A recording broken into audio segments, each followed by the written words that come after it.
খুলনা জেলা পরিষদের সংবাদ সংগ্রহ করতে গিয়ে যমুনা টেলিভিশনের বিশেষ প্রতিনিধি রাশেদ নিজামকে লাঞ্ছিত করার অভিযোগ উঠেছে। সোমবার দুপুরে খুলনা জেলা পরিষদের প্রশাসনিক কর্মকর্তা এস.এম. মাহবুবুর রহমানের কক্ষে এই ঘটনা ঘটে। এই ঘটনায় জেলা পরিষদের চেয়ারম্যানের নিকট লিখিত অভিযোগ এবং খুলনা সদর থানায় সাধারণ ডায়েরি করেছেন ভুক্তভোগী সাংবাদিক রাশেদ নিজাম। তবে লাঞ্ছিত করার বিষয়টি অস্বীকার করেছেন জেলা পরিষদের প্রশাসনিক কর্মকর্তা এস.এম. মাহবুবুর রহমান। আমি অফিসে প্রবেশ করার সময় আমি নিচতলায় দেখি যে একজন সাংবাদিক এবং যমুনা টিভি লেখা ওনার এই হ্যান্ড মাইক যেটা, তখন উনি আমার বললো আপনার সাথে দেখা করবো। তা আমি আসেন, ওনার সাথে করে আমি রুমে এসেছি। দোতলায় রুমে নিয়ে আমার রুমে ঢুকাইছি, ওনার আমার সাথেই ঢুকাইয়ে আমি ওনাদের দুজনের পিয়নের বলছি চা দিতে। পিয়নরা সাথে চা খাচ্ছে, আমি ইন্ডিমেন্ট টাইমে ওই যে ক্যামেরাম্যান আছে, ওই ক্যামেরাম্যান আমাদের ক্যামেরা দিছে আর কি, ক্যামেরা দিয়ে করতেছে। তা আমি বললাম দেখেন ক্যামেরা দিয়েন না, আমি এই অফিসের 5ম গ্রেডের অফিসার, আমার উপরে আরও 4 জন কর্মকর্তা আছে। এটা চেয়ারম্যানের অনুমতি না নিয়ে আমি টিভিতে সাক্ষাৎকার দিতে পারি না। তা ও না সেই প্রশ্ন এটা ওটা করতে, মানে উনি আমার চাপ সৃষ্টি করতেছে বিভিন্ন কায়দায়, যে আমার এর জন্য একটা উত্তেজিত করার চেষ্টা করতে বিভিন্ন উল্টা প্রশ্ন করে। তখন আমি উঠে ওনার হাত দিতে আমি বললাম ভাই চলেন দিন যাই, আমি এখানে বসি না, আমি এটা বিশেষ কিছু করতে পারবো না, আপনার চেয়ারম্যানের কাছে যান, চেয়ারম্যান অনুমতি দিলে আমি সাক্ষাৎকার দেবো আপনাকে, কোনো অসুবিধা নেই, যত কথা বলবেন আমি সাক্ষাৎকার দেবো, চলেন যাই।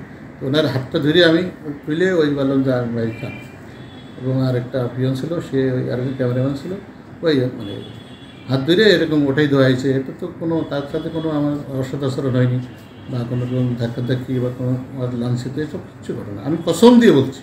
ভুক্তভোগী সাংবাদিক জিডিতে তিনি উল্লেখ করেন, খুলনার চুকনগরে জেলা পরিষদের স্থানে মার্কেট নির্মাণ হচ্ছে, সেখানে দোকান বরাদ্দ নিয়ে অনিয়ম ও দুর্নীতির অভিযোগ আছে, যার বড় অংশের সঙ্গে খুলনা জেলা পরিষদের প্রশাসনিক কর্মকর্তা এস.এম. মাহবুবুর রহমান জড়িত আছে মর্মে জানা যায়।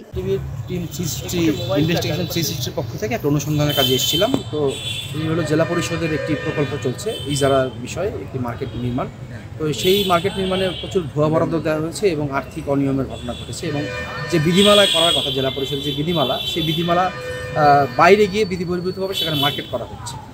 তো এই বিষয়ে সম্পূর্ণ আমরা অভিযোগ পেয়েছি। এখানকার যিনি প্রশাসনিক কর্মকর্তা রয়েছেন তিনি এই বিষয়টা আন্ডার টেবিল লেনদেন করছেন এবং এই বরাদ্দগুলো দেওয়ার ক্ষেত্রে বিধিবহির্ভূত বরাদ্দ ভুয়া বরাদ্দ দেওয়ার ক্ষেত্রে তার অভিযোগ সংশ্লিষ্ট রয়েছে। এই বিষয় নিয়ে আমরা মাহবুবুর রহমানের সাথে কথা বলতে গিয়েছিলাম, তার সাথে আমরা প্রশ্ন জিজ্ঞেস করেছি।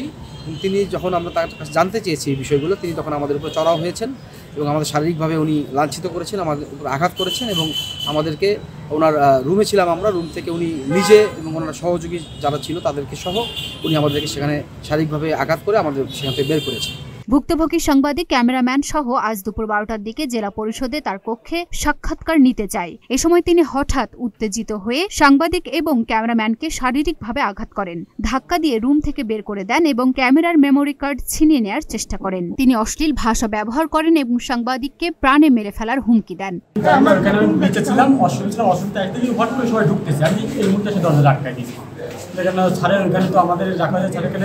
অনুমতি ছাড়া যাতে কেউ না ঢুকতে পারে, এই জন্য আমি মনে করছি কেউ অনুমতি না নিয়ে ঢুকে যাচ্ছে, এই জন্য আমি দরজা ধাক্কা দিয়েছি। এই হচ্ছে আপনি তো ধাক্কা দিয়েছেন, এটা আসলে আমি বলতে পারি না। আপনি তো দেখলেন তো ধাক্কা দিয়ে বের করে দিতেছেন। আমি দরজা টান দিয়েছি। এই ঘটনার প্রেক্ষিতে সাংবাদিক এবং তার টিম নিরাপত্তাহীনতায় ভুগছে। লুনা আফরোজ নিপা, ঢাকা পোস্ট।